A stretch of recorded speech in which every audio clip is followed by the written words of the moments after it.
Ravi d'être ce matin ici au SIDO. C'était pas gagné quand même. Mais voilà, journée qui commence de façon incroyable, hein. J'ai pris un avion, un taxi. J'avais pas fait ça depuis quelques mois et me voici au SIDO. J'espère qu'on aura beaucoup de gens connectés online qui pourront revoir cette session. En tout cas, bienvenue pour ceux qui sont là physiquement. Je me présente, je m'appelle Charlie Grabio, je travaille chez Microsoft. Je gère une équipe d'architectes spécialisés dans l'IoT. C'est une équipe européenne, on est dispatché un petit peu partout en Europe. Il y a des profils qui sont très device, très proches du hardware, du silicone, et puis un petit peu sur la connectivité, et puis d'autres beaucoup plus expérimentés sur le cloud. On a besoin de toutes ces compétences. Et puis aujourd'hui, on va parler IoT, on va parler IoT industriel. Et je ne vais pas faire ça tout seul. On va faire ça avec Bernard Héroc de l'entreprise de Codit. Bernard, je te laisse la parole. Bonjour tout le monde, je suis Bernard Lensens. Je suis le fondateur de Codit, dont voici la présentation. Codit a été fondé il y a 20 ans. Notre ADN se situe au niveau de l'intégration des données, en général, de tout ce qui est data, back-end, cloud, intégration B2B et EAI. Ça fait 6 ans maintenant qu'on est au travail sur l'IoT, plus précisément l'IoT industriel. Nous sommes présents dans 7 pays, on est 180 collaborateurs, partenaires Microsoft depuis 20 ans, déjà plus de 20 ans maintenant. Et voilà, j'ai à mes côtés l'architecte en chef de Codit France, Roch Baduel. Bonjour Roch. Bonjour, donc le micro, ok, il fonctionne. Donc Roch Baduel, moi architecte en chef Codit France. Donc j'interviens notamment beaucoup sur ces projets industriels en architecture, voilà. Codit est présent, nous sommes une ESN, une société de services, très horizontale, comme je dis. Nous ne sommes pas spécialement verticalisés dans un secteur particulier. Vous voyez ici, nos références clients vont se situer vraiment dans beaucoup différents domaines de compétences et de domaines de métiers. Voilà, donc c'est ce qui fait un peu notre particularité. Nous réutilisons nos architectures et nos solutions de client en client, ce qui nous fait notre valeur, puisqu'on parvient à faire plus vite, moins cher et mieux comparé à nos compétiteurs, nous allons dire. Voilà. Je te laisse la parole. Alors je continue. Je voulais commencer aussi par une illustration de certains de nos clients, mais en fait il y en a vraiment beaucoup. Et c'est un peu pour témoigner de l'évolution de la maturité des projets IoT. Ça fait quelques années qu'on vient sur le SIDO, on parle d'IoT depuis pas mal de temps, mais c'est réel. Et ces clients, c'est quelques logos et puis il y en a beaucoup d'autres. Leur nombre témoigne de cet état de maturité. Là, on en parlera parce que cette session va être axée sur des retours d'expérience et on parlera aussi des mises à l'échelle. Donc ce qui est intéressant, c'est quand des projets sont en production d'une part, mais en production à l'échelle. On va parler de centaines de sites, par exemple centaines d'usines connectées, et puis sur chaque usine, il y a potentiellement des centaines, voire des milliers de devices, et puis on parle de millions de messages par jour récupérés. Donc voilà, on est à ce niveau de maturité, on est en train de démocratiser les projets IoT sur le marché. Et ce n'est pas que les grands groupes, il y a aussi tout un tas de petites entreprises, de PME qui peuvent, sans réinventer la roue, accéder à certains bénéfices de l'IoT. Et alors justement, une autre façon de regarder la maturité de l'IoT, c'est de regarder si on crée vraiment de la valeur. Parce que ça, si on ne crée pas de valeur, c'est là où on se retrouve dans des impasses et où les projets n'aboutissent pas. Donc, si on essaie de regrouper, alors ça, c'est spécialement pour l'IoT industriel. Il y a d'autres scénarios et d'autres valeurs associées sur d'autres sujets. Mais là, quand on parle de productivité au niveau des employés, des techniciens, des outils de production, la réduction des coûts et puis tout ce qui concerne le développement durable. La réduction des coûts, mais liée à la réduction de l'énergie, la consommation d'énergie, par exemple, c'est un sujet majeur. L'empreinte carbone, c'est un sujet majeur. D'ailleurs, en parallèle de cette présentation, il y a un autre sujet où on intervient également. Et souvent, la meilleure façon de se confronter à ces sujets, c'est de commencer par soi, en tant qu'entreprise, soi-même, aller se décarboner de façon très intense. Donc c'est aussi ce qu'on fait chez Microsoft. Mais ça, ces retours sur investissement sont réels et c'est ce qui permet d'une part de passer en production, puis de poursuivre et d'itérer et d'augmenter les sujets IoT. Parce qu'il y a un caractère itératif très fort dans n'importe quel projet IoT.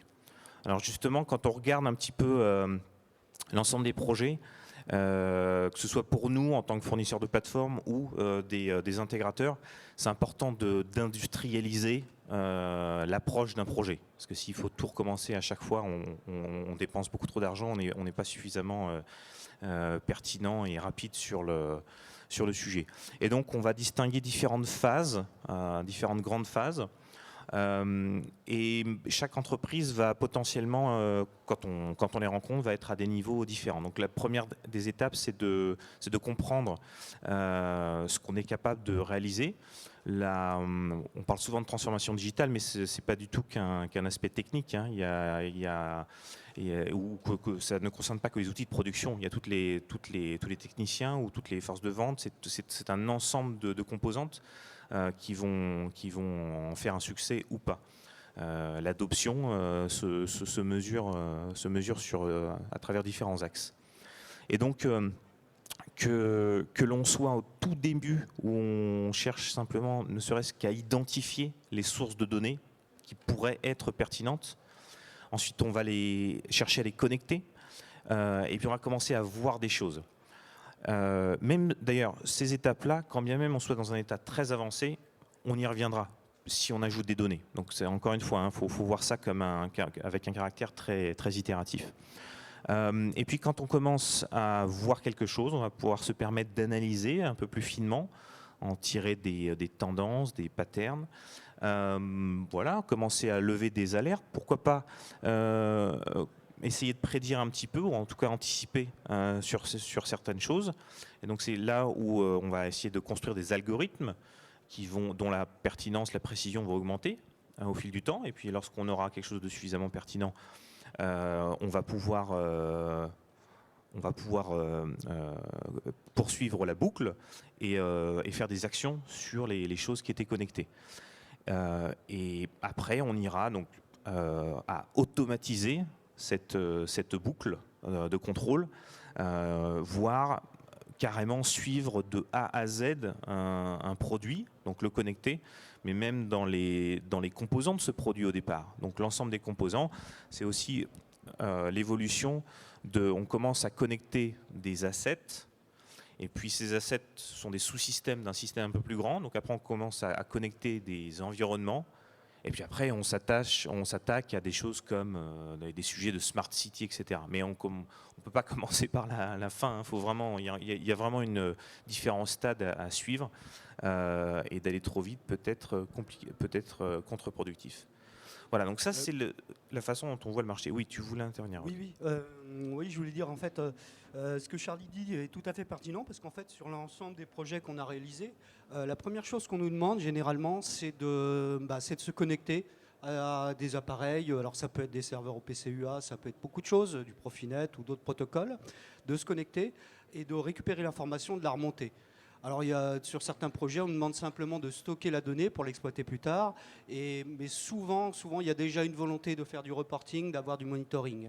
Et c'est seulement après qu'on passe sur les phases suivantes qui vont être effectivement de l'analyse prédictive ou bien des actions sur les devices. Donc c'est exactement comme ça que ça se passe sur les projets. Merci. Et en effet, tu donneras des exemples encore plus concrets tout à l'heure quand on parlera projet. Alors du coup, concernant l'approche Microsoft, je pars sur la stratégie globale qui n'est pas spécifique à l'IoT, mais qui en fait est particulièrement pertinente pour l'IoT. On est dans un monde hybride où il y a du code, il y a des applications, il y a des workloads qui vont tourner de façon plus judicieuse dans le cloud et d'autres très proches du device. Et puis un petit peu entre les deux, il va falloir faire le lien avec plein de niveaux de connectivité différentes. Et donc, nous, chez Microsoft, on fait du soft, on fait des plateformes qui vont permettre à d'autres de créer des solutions qui vont alors certaines, mais c'est plus à la marge, vont être 100% cloud, certaines 100% on-premise, côté device, mais la plupart du temps, on va avoir des choses un petit peu hybrides avec des allers-retours. Et donc là, en termes de dev et ensuite en production, si on peut avoir une symétrie de développement, d'investissement, que ce soit en cloud ou edge, sans savoir exactement comment sera le futur, évidemment, un an après qu'il y ait une première itération de la solution, 2 ans, 10 ans, etc. Nous, on va essayer de simplifier pour démocratiser l'usage des applications qui vont de l'edge au cloud. Et donc l'IoT, ça fait partie de ces sujets qui est exactement sur ce double usage Edge Cloud. Alors, ça a commencé il y a quelques années. Évidemment, on ne peut pas développer des services, beaucoup de services qui nous permettent d'adresser les différents marchés. Donc, ça a commencé il y a pas mal de temps. On note ces marchés parce que même côté engineering, on est organisé même par verticaux. Il y a des équipes transversales, bien sûr, mais il y a dorénavant des équipes verticales parce que même s'il y a des patterns, des architectures, des besoins similaires sur tous les marchés, il y a quand même des spécificités. Tu as parlé de bus de terrain, ou pour accéder aux données, accéder à l'existant. Ça, c'est quand même important de prendre ça en compte sur les plateformes. Ensuite, la deuxième ligne, là, c'est pour illustrer la modularité. Comme on le disait avant, tous les besoins ne sont pas identiques. La maturité des sujets IoT peut être très diverse. Donc, on aura dans certains cas besoin d'une solution vraiment sur l'étagère. Donc, ça va être plutôt orienté SaaS. Ou alors, on aura besoin d'énormément de modularité, de possibilités de personnalisation. Et puis ensuite, ces deux gros blocs, je ne vais pas revenir sur les services, ce n'est pas le propos, mais c'est pour dire que l'investissement est vraiment égal, côté Edge et côté Cloud. Donc il faut évidemment des services qui permettent de scaler à volonté, beaucoup d'élasticité sur l'ensemble des régions du monde, avec des composantes de sécurité très fortes, etc. etc. Donc tous les avantages du cloud, mais on se doit aussi d'aller là où sont les besoins. Donc si on prend un OS, un kernel temps réel comme Azure RTOS, anciennement FredEx, Azure Sphere, ou je verrai après, je vais passer sur l'autre slide, on a besoin de pouvoir toucher un ensemble de devices qui sont très très très hétérogènes. Et puis il y a un pilier transversal qui est la sécurité. Qui doit être implémenté, que ce soit dans les process, mais dans le code, évidemment, dans nos services. Si je zoome sur la partie Edge, parce que dans la IoT industrielle, quand même, l'aspect fondamental, c'est de pouvoir se connecter de façon sécurisée pour remonter des données sur des devices existants. Ça, c'est quand même une problématique fondamentale. Et donc voilà, donc c'est ce que je vous disais, qu'on soit côté microcontrôleur, donc ça c'est plutôt récent. L'acquisition de ThreadX, c'est relativement récent, ça a peut-être un an et demi. Et Azure Sphere, c'est également récent. C'est notre façon de connecter de façon sécurisée des devices qui sont plutôt de type microcontrôleur. Alors que là, de l'autre côté du spectre, on a des data centers, on a des appliances de type rack, serveur rack. Et puis il y a évidemment alors ça c'est pas Microsoft qui fait tous ces devices, mais il y a tous nos partenaires OEM qui vont créer des gateways ou industriels de différentes factures. Et puis là, la partie SDK qui est open source, qui est disponible dans plein de langages différents. L'objectif, c'est de pouvoir facilement s'interfacer avec, d'un côté, le hardware et de l'autre côté, le hub dans le cloud. Tout ça avec, à chaque fois, c'est des couches d'abstraction qui vous permettent d'aller plus vite pour faire des applications plus puissantes. Exactement, très Charlie, rapidement. je peux t'interrompre. Vas-y. Nous avons une démo, plusieurs démos d'ailleurs, qui fonctionnent en ce moment sur notre stand, sur le stand de Microsoft. Nous avons une petite section avec une démo justement Azure Sphere, Edge. Je crois qu'on couvre 3 des 6 colonnes que tu montres là. Voilà. En effet, on n'aura pas le temps de faire des démos sur tous les sujets là, donc venez sur le stand après. Alors, donc voilà, donc il y a une direction, il y a un ensemble de services qui sont développés, il y a un focus edge, un focus industriel, et il y a l'écosystème. L'écosystème est fondamental. Quand on regarde la chaîne de valeur là en haut de l'IoT, elle est très large, très complexe. On a besoin de toutes ces expertises, de tous ces différents métiers, et donc le fait de nouer des partenariats avec avec des représentants sur toute la chaîne de valeur est très important pour pouvoir mener à bien des projets. Donc ça, c'est absolument critique dans la stratégie.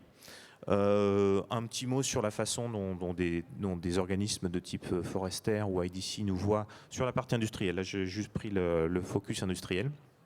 On est vu comme faisant partie, comme faisant partie des leaders. Ce qui est intéressant de voir, c'est qu'il y a beaucoup d'autres sociétés qui font partie de ces quadrantes-là, comme ABB, Bosch, Siemens, PTC, etc., qui sont des partenaires de premier plan. Donc, encore une fois, la notion de partenariat avec des acteurs majeurs est absolument critique. Et simplement pour terminer, avant de te laisser la parole, Roch, en essayant d'isoler les points qui sont peut-être différenciants et les raisons pour lesquelles le choix de notre plateforme va être fait, surtout sur la partie industrielle, on va retrouver en interrogeant un petit peu, il y aura une survey qui sera disponible bientôt, courant octobre, où on interroge environ 1000 développeurs, 2000 décisionnaires dans le monde entier, donc c'est assez complet et ça nous donne des bons indicateurs sur certains sujets, dont les raisons de choix d'une plateforme par rapport à une autre. Et voilà, et on retrouve donc l'usage de standards. Tout à l'heure, Roch a parlé d'OPC-UA. On a beaucoup de développement par rapport à ça. On fait partie de l'OPC Foundation, etc. La notion d'open source qui est très forte, c'est aussi bien mettre notre code en open source, contribuer énormément, mais aussi veiller à ce que l'ensemble de nos services soit aussi fonctionnel et performant avec du code qui viendrait de chez nous ou de solutions tierces open source. La connectivité dite brownfield, donc encore une fois, quand on doit se connecter à des assets existants, il ne s'agit pas de les remplacer, ce serait trop coûteux. Il s'agit de pouvoir se connecter sans perturber leur fonctionnement, sans être trop intrusif et de façon sécurisée. Et donc il y a évidemment la notion de sécurité. Il y a tout un tas tous les efforts, ça correspond à des investissements majeurs et constants. C'est les certifications, les validations. On est le leader dans le nombre de certifications, il y en a un peu plus de 90. Mais non seulement ça, c'est des certifications très difficiles à avoir pour certaines et qui doivent être renouvelées pour certaines plusieurs fois par an. Donc c'est un investissement colossal et c'est un gage de pérennité par rapport à des solutions qui utilisent nos plateformes. Les modèles de data communs, où je peux le relier aussi à la plateforme Open Manufacturing, qui est un consortium sur le parti manufacturing, qui est essentiel, puisque les données, pour vraiment tirer du bénéfice, c'est important que les différents acteurs les partagent. Mais à ce moment-là, il y a toute la question de la propriété et du contrôle de si on partage ces données ou jusqu'où va-t-elle, etc. Donc il y a des sujets complexes à aborder et il faut le faire sous forme de consortium. Donc il y a des outils et donc c'est pour ça qu'il y a des techniques où on va choisir des modèles de data communs, des modèles de données communs, mais il faut le faire en bonne entente avec les acteurs majeurs dans l'IoT industrielle. Et puis on va en reparler juste après, mais vraiment l'aspect consistant entre cloud et edge en termes de développement et quand on est en prod. Et puis les outils d'analyse, collecter la donnée, connecter les assets, collecter la donnée sans outils performants et puissants d'un point de vue analytique vont limiter le retour sur investissement. Donc voilà, donc c'est un petit peu les sujets sur lesquels on performe bien. Ok. Alors, en fait, on voulait vous faire un retour d'expérience sur quelques-uns de nos projets IoT. Alors, on a sélectionné 4 qui ont différentes caractéristiques. Alors, je voulais tout d'abord vous parler d'un projet. Alors, c'est pas vraiment de l'IoT. Mais à l'époque, en fait, d'ailleurs, il n'y avait pas de stack IoT au niveau d'Azure. Il s'agit en fait d'un projet qui est plus RFID, mais qu'on peut comparer à de l'IoT. D'ailleurs, dans certains scénarios RFID, il y a des solutions intelligentes, des capteurs, des choses comme ça. Donc là, il s'agit d'un projet, en fait, c'est pour les aéroports de Paris, où le but est de traquer les containers à bagages et les bagages au sein de l'aéroport, pour pouvoir savoir, par exemple, qu'un container est passé par une porte, puis une autre, et ainsi de suite. Donc ce projet-là, donc on l'a réalisé à l'époque, donc je disais, il n'y avait pas d'IoT, c'est il y a quand même pas mal d'années. Du coup, c'était de la connexion, on a dû vraiment tout faire à la main, mais on s'appuyait sur un produit Microsoft. Alors en l'occurrence, c'est du BizTalk Server, c'est un peu notre ADN à la base. Nous, on connecte, on intègre les choses depuis très longtemps et on a commencé avec du BizTalk Server. Donc là, on avait de la communication temps réel avec des protocoles particuliers, des protocoles TCP/IP particuliers pour se connecter sur les lecteurs RFID. Donc ça, c'était très intéressant parce qu'en fait, il y a vraiment du volume. Typiquement, pour vous donner une petite indication, les lecteurs sont interrogés. Alors on a peut-être 30 portiques RFID et les lecteurs sont interrogés toutes les 100 millisecondes. Donc on va voir à la fois passer tous les tags des containers, mais alors les bagages également, mais alors c'est un peu plus limité au niveau des bagages. Donc on a vraiment de la volumétrie et derrière, donc on récupère la donnée, on va la transformer et puis on va la communiquer par des canaux sécurisés aux compagnies aériennes. Donc là, ce qui est intéressant, c'est effectivement le volume, c'est la connectivité, c'est l'aspect temps réel, l'aspect critique et puis aussi l'aspect sécurité. Parce que toutes les communications doivent être absolument sécurisées. On ne peut pas se permettre d'avoir une interception de données.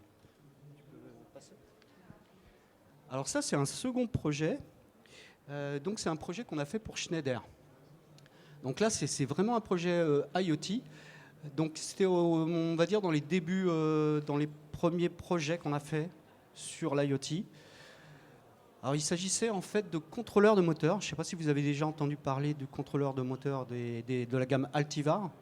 Donc, il s'agit de contrôleurs de moteur industriels.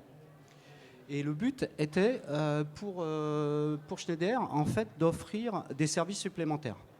Donc, de pouvoir connecter ces contrôleurs, récupérer les données, récupérer par exemple les défauts, les alertes, les mesures, de pouvoir bien sûr les afficher, mais aussi pouvoir générer des alertes, des notifications par SMS, par push notification, par mail, et aussi de pouvoir conseiller l'utilisateur. Quand il y a un défaut, on a une base de connaissances derrière et on va pouvoir proposer des solutions. Donc, là, au niveau technique, l'aspect vraiment marquant sur ce projet peut-être, qui a été le plus contraignant, il y a deux choses. Il y a l'aspect LP WAN, donc Low Power Wide Area Network, donc des réseaux pour des devices donc, qui consomment très peu, qui vont être des réseaux radio, type Sigfox, LoRa, et qui vont nous apporter des contraintes, dont je vais en parler un petit peu après. Et puis également, c'est ce que je disais, c'est que dans un projet IoT, il n'y a pas que les données qui remontent, on a besoin également de données dans le cloud, des métadatas typiquement qui vont nous permettre d'analyser les données, de générer des alertes, de les enrichir, de pouvoir les exploiter. Tu peux passer ? Bernard, tu peux peut-être nous en parler un petit peu de celui-là, tu le connais bien. Oui, c'est le projet Click to Cloud. Voilà, le projet Click to Cloud de Schneider Il y avait plusieurs aspects intéressants dans ce projet-là qu'on a mis en œuvre pour Schneider. Donc Schneider avait la volonté de vendre des devices divers et variés, au fait, connectés, industriels, des devices industriels. En l'occurrence, on a eu un grand effort en partenariat avec Sigfox, où nous avons fait, au fait, le device provisioning service, donc tout ce qui tourne autour de l'enregistrement des devices lors de la production de devices chez Schneider. Ensuite, quand un client achète le device, il va falloir qu'il fasse son claim process des devices. Et pour s'enregistrer au fait sur la plateforme Schneider, on a mis en place une vraie plateforme SaaS, Software as a Service, de Schneider pour leurs clients, donc multi-tenant, qui permet de consommer ces datas qui proviennent donc de ces devices qu'ils ont mis en place sur la ligne de production industrielle. Ce qui était particulier aussi, c'est qu'ils ont utilisé notre ADN, comme tu disais, qui autour de capacité d'intégration des données. Donc il était possible donc très facilement pour ces clients utilisant cette solution d'intégrer la télémétrie de ces devices directement dans leur système d'information. Alors on a eu du SAP, du Oracle et autres bases de données propriétaires des clients finaux en fait. Donc tout ça dans une solution SaaS multi-tenant. Voilà. Oui. Alors je rajouterais sur l'aspect provisioning, également sur le projet dont j'ai parlé avant, il y avait également cette problématique. Donc c'est quelque chose qu'on doit prendre en compte parce qu'en fait il y a un aspect, on va dire, pré-provisioning sur la chaîne de fabrication directement.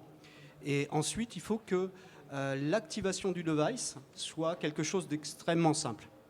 Le technicien qui va mettre en œuvre typiquement en Altivar, il ne connaît pas Azure, il ne va pas aller enregistrer son device. Donc on avait mis en place effectivement une application mobile avec du QR code qui nous permettait d'enregistrer le device. Exactement. Tu as encore un quart d'heure, voilà. Sans te mettre la pression. D'accord, d'accord. Alors je vais vous détailler un petit peu plus quelles sont les contraintes qu'on a eues sur ces projets. Donc, je vous ai parlé des contraintes sur les LP1, donc le Power Wide Area Network. Donc, la première chose qu'il faut savoir, c'est qu'on est vraiment contraint sur l'usage de la bande passante radio. Ce qui veut dire que la taille des messages est contrainte. Sur Sigfox, vous avez le droit à 12 octets par message. Alors, 12 octets, ça paraît pas beaucoup, mais on arrive à connecter pas mal de choses dedans. Et ça va apporter d'énormes contraintes. Et en plus, on ne peut remonter que 140 messages par jour. Donc, quelles sont les contraintes derrière que ça va amener ?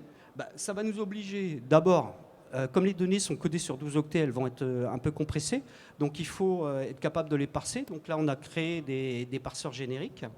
Et puis, autre chose aussi, c'est que quand on veut remonter, en l'occurrence pour l'Altivar, c'était des registres Modbus, et on voulait remonter quand même un certain nombre, et il fallait qu'ils soient cohérents, c'est-à-dire qu'il fallait qu'on ne pouvait pas analyser chaque registre séparément. Donc ça veut dire qu'on recevait plusieurs messages, plusieurs trames, et ces trames, il fallait les corréler et les agréger. Et ça, c'est pas obligatoirement très très simple. Donc ça fait partie des choses qu'on a rencontrées. Après, il y a aussi les processus d'interaction avec le device. Quand on est sur ce type de technologie, on ne peut pas interagir en synchrone, c'est-à-dire directement sur le device, aller appeler et instantanément avoir une action. Donc c'est un processus asynchrone. Contrairement à d'autres projets qu'on va voir, où on utilise par exemple ce qu'on appelle l'IoT Edge, enfin un gateway, où là on peut potentiellement interagir directement. Voilà. Donc au niveau général, les choses qu'on a rencontrées aussi sur tous nos projets, alors je vous en parle parce que en fait c'est des choses qu'on a au fur et à mesure capitalisées et standardisées au sein de ce qu'on appelle notre IoT Accelerator dont on va vous parler. Donc je vous ai parlé de la partie parsing de données. Donc là, on a quelque chose, on a effectivement créé quelque chose. Mais il y a également des parties, ce qu'on a besoin généralement, c'est d'enrichir la donnée. On reçoit quelque chose et on a besoin de rajouter, je ne sais pas, par exemple, les unités, de pouvoir les mettre aux normes, de rajouter potentiellement des descriptions, des choses comme ça, de détecter des seuils. Des références croisées ? Tout à fait, oui, par exemple. On a besoin également de gérer des métadatas, et ces métadatas, elles peuvent être potentiellement dynamiques, c'est-à-dire qu'elles ne sont pas définies une fois pour toutes. Donc ce genre de choses, on en a besoin. Et puis on a besoin, bien sûr, de faire généralement de la détection d'alerte et de la notification. Alors le provisioning, je crois que tu en as parlé déjà un petit peu. Hein. Avec Link to Cloud, ouais, tu peux aller plus rapidement, je pense. Ouais. Voilà. Voilà. Donc les contraintes, hein, c'est ça. Hein, on a besoin de pouvoir facilement s'enregistrer. Donc ça veut dire aussi avoir un processus sur la ligne de production et d'être capable de gérer donc l'activation facilement et le cycle de vie du device qui peut potentiellement être déprovisionné et reprovisionné éventuellement pour un autre client. Alors ça, c'est peut-être voilà, des projets les plus intéressants qu'on ait fait, peut-être. Notamment, alors c'est pour Engie, c'est le projet Darwin. Donc nous, bien sûr, on n'a pas fait le projet Darwin. Hein. Le projet Darwin, c'est un projet assez important. C'est occupé de la partie IoT et IoT Edge. Donc le projet Darwin, en fait, ça consiste à récupérer, à connecter des parcs éoliens, des parcs solaires, des usines de biomasse, des usines de biogaz, et de remonter les informations vers une plateforme qui s'appelle Darwin, sur laquelle on va pouvoir potentiellement faire de la maintenance prédictive, faire de l'analyse de données, visualiser des données. Alors, la chose intéressante là, c'est notamment, il y a le volume. Le volume et le fait que c'est des données temps réel. Parce que les données sont récupérées à une fréquence d'1 seconde. Je vous parle de volume, pourquoi? Parce que là, on parle de parcs qui sont dans le monde entier. Donc on parle de facilement une centaine de parcs. Imaginez un parc éolien. Le premier parc éolien qu'on a connecté, il y avait 50 éoliennes. Et sur 50 éoliennes, chaque éolienne peut remonter jusqu'à quelque chose comme 50-60 tags. Alors bien sûr, on ne montre que ceux qui ont changé. Donc vous imaginez, vous faites votre calcul, 50-60 tags, fois 50 éoliennes, fois, je ne sais pas, 100 parcs, le tout à la seconde, vous allez arriver à plus que des millions par jour. Très clairement, c'est de très très grosse volumétrie. On a également, sur ce projet-là, on a été amené à implémenter beaucoup de protocoles industriels. Alors bien sûr, en standard, on trouve facilement des connecteurs OPC et Modbus, mais par exemple de l'OPC-DA, de l'OPC-XML, du DNP3, ça c'est un peu moins courant. Voilà un petit exemple. Bon, ça c'est un Time Series Insight, donc c'est bien d'Engie. Hein. Donc on voit ici des données par exemple sur l'angle des pales, la puissance générée et la vitesse du vent. Donc vous voyez par exemple que sur la puissance générée et la vitesse du vent, il y a une certaine corrélation et on voit aussi que par moment, l'angle des pales change en fonction. Alors j'aurais dû mettre peut-être la direction du vent pour montrer aussi. Ça aurait peut-être été un peu plus parlant. Voilà. Et à gauche, vous pouvez voir, enfin c'est un peu, ok, on ne voit pas, mais vous voyez qu'il y a un certain nombre de sites. C'est les sites qui sont à gauche.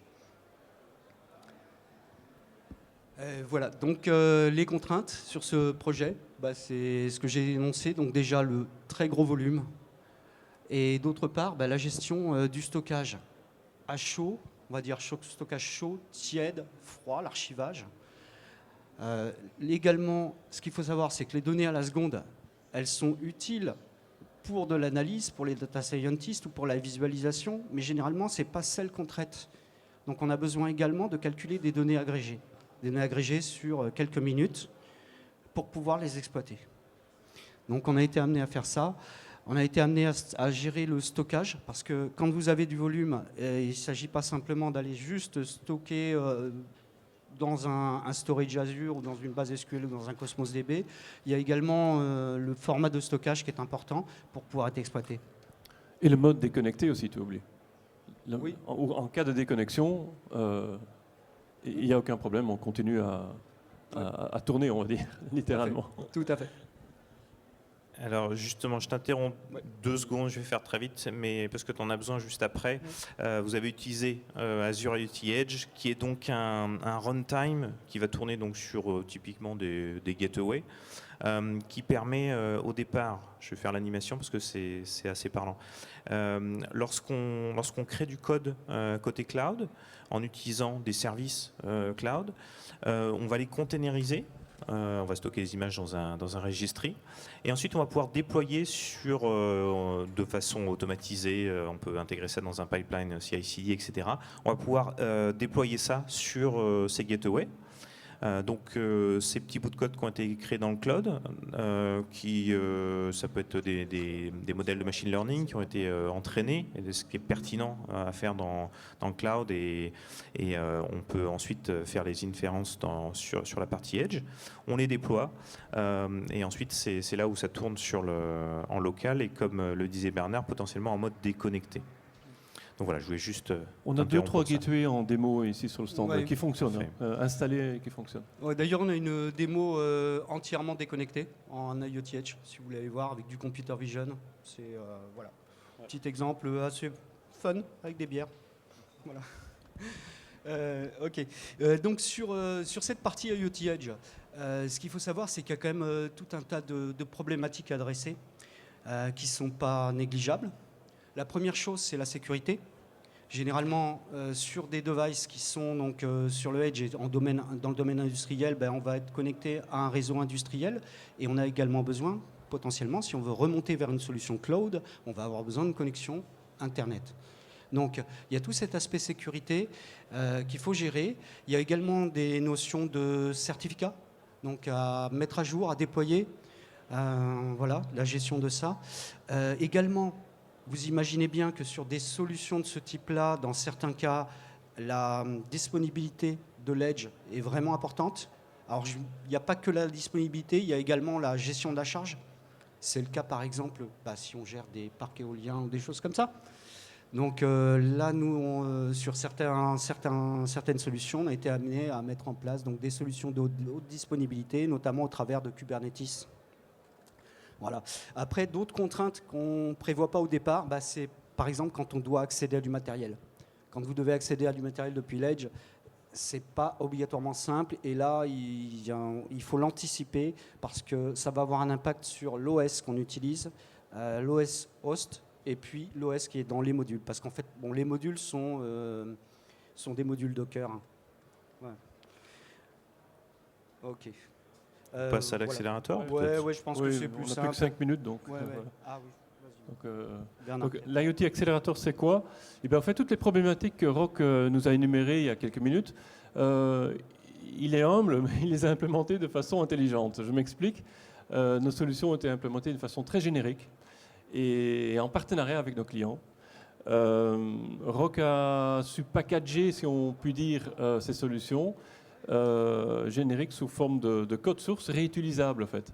Alors nous sommes une ESN, nous sommes une société de service. Notre but n'étant pas de devenir ISV, comme on dit, donc on n'a pas de licence à vous vendre. Au fait, c'est vraiment un accélérateur de projet. Donc si on arrive chez vous, monsieur le client, nous ne commençons pas avec une feuille blanche. On a la prétention presque de dire que chacun des design patterns et des problématiques qu'on a rencontrées dans nos projets précédents, ils vont être les mêmes sur votre projet à vous. Nous commençons déjà avec une solution toute prête à l'emploi qui transforme en fait le développement plus en configuration que devoir écrire des lignes de code et essuyer des plâtres, comme on dit. Chose que Roc a fait les 5 dernières années et qui commence maintenant à devenir une vraie solution très industrialisée. Et du coup, passer plus de temps sur le métier du client, avec le client, pour comprendre la data, ce qu'il faut en faire, etc. Ouais. Exactement, oui. Donc le métier, c'est quelque chose que le client connaît mieux que nous, mais on parvient à créer plus de valeur. C'est vraiment ça. Ouais. Oui, et puis il y a des choses qui se retrouvent dans presque tous les projets, donc on a au moins un point de départ, même si il doit être complété. Alors, je vais assez rapidement, je ne vais pas vous détailler tout, mais l'idée c'est de vous donner un aperçu de ce qu'il y a dans l'IoT Accelerator. Si vous voulez qu'on en discute, vous êtes les bienvenus pour passer sur le stand, on pourra en discuter. Donc, il y a différents composants en fait.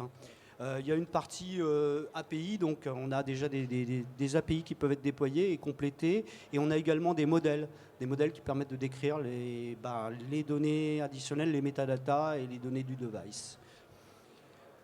Les autres choses, je vous ai parlé de détection d'alerte, de notification, d'enrichissement, de transformation, de processing dans le cloud ou bien, ou bien sur le Edge. Pareil, c'est des choses sur lesquelles on a capitalisé. Ensuite, les protocoles, ça c'est très important, on en a développé pas mal aussi, et même chose, on a capitalisé là-dessus. Aussi des petites choses, des utilitaires, je parlais de parser des données, voilà, on a un parseur configurable, on a également des outils spécifiques à Time Series Inside, et puis des simulateurs, des injecteurs. Et bien sûr, tout ce qui va avec, c'est-à-dire les templates qui permettent de déployer ça dans Azure, donc ce qu'on appelle les ARM templates. Alors pour finir, on a également bien sûr on peut appeler ça des templates, mais c'est même déjà des projets qui sont prédémarrés. Par exemple, une console d'administration, un dashboard qui va se retrouver soit sur le Edge, soit dans le cloud, et qui inclut déjà des fonctionnalités d'administration, de device, un certain nombre de fonctionnalités dont le but, c'est de l'enrichir dans le cadre d'un projet. Monitoring, support. Voilà, oui, tout à fait.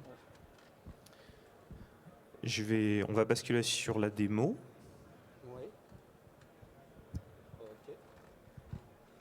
Et juste un petit mot, ça a vraiment beaucoup de valeur, ces templates ou même ce code déjà créé, accumulé, parce que les services évoluent en permanence. Même le service le plus fondamental qui est chez nous, Azure IoT Hub, on continue de le faire évoluer pour s'adapter à d'autres contraintes. Et donc ces partenariats forts qu'on a avec des sociétés comme Codit, ça permet encore une fois de se concentrer sur la valeur et d'accélérer. Okay. Dans des projets. Donc on n'a pas beaucoup de temps. Alors bien évidemment, il va être difficile de vous montrer les choses qui ne sont pas visibles. Donc les composants, il y a beaucoup de composants dans l'IoT qui ne sont pas visibles. Je peux néanmoins vous montrer ici sur le portail qu'on a configuré un certain nombre de choses, un certain nombre de composants qui peuvent être déployés avec des templates ARM. Mais je vais vous montrer, je pense que le plus simple, c'est de vous montrer déjà, par exemple, le point de départ du dashboard, tout simplement. C'est ce qui est le plus visuel. Donc voilà, non, il n'est pas là, bien sûr, ça c'est l'effet démo. Il est là. Donc voilà, par exemple, on a un point de départ avec un dashboard sur lequel on va pouvoir... Alors, là, je ne sais pas si la connexion Internet est très très bonne. J'ai l'impression que c'est un peu lent. Ouais, j'espère que ça va arriver. Normalement, on a déjà des devices qui devraient être visibles. Hein. Voilà. Par exemple, on a ici, c'est celui-ci qui est déployé sur notre stand. Donc ça, c'est un IoT Edge. Donc ça va nous permettre de connaître tout un tas d'informations, de pouvoir récupérer des logs, redémarrer des choses à distance, voir les paramètres. Et puis, on peut après l'enrichir avec l'identification, la localisation, avec une map, ainsi de suite. Donc on a déjà, en fait, dans ce template, un point de départ. Sachant que la plupart du temps, sur les projets, il y a beaucoup de choses qui sont vraiment liées au métier. Donc on ne peut pas anticiper. Voilà. Je pense que je vais m'arrêter là pour la démo. Si vous voulez voir plus de choses, n'hésitez pas. Hein. Venez sur le stand et on sera ravis de vous montrer des choses. Oui, je vais juste terminer sur le slide. Le slide de fin, tout simplement pour...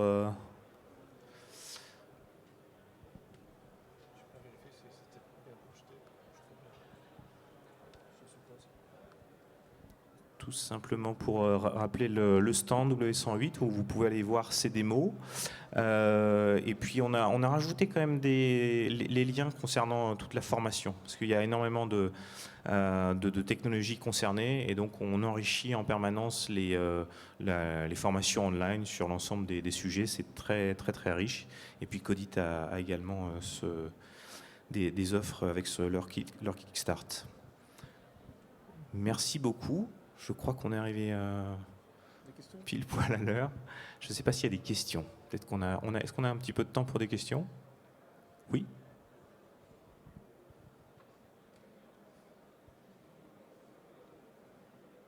Oui. Bonjour.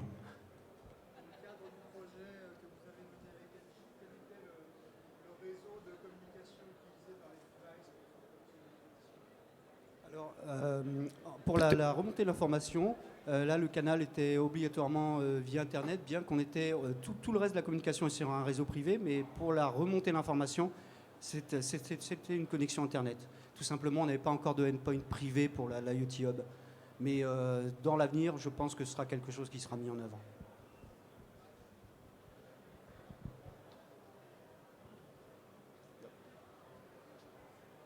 D'autres questions ?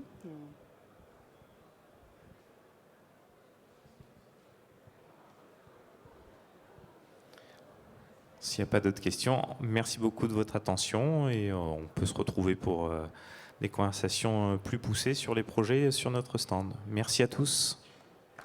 Merci.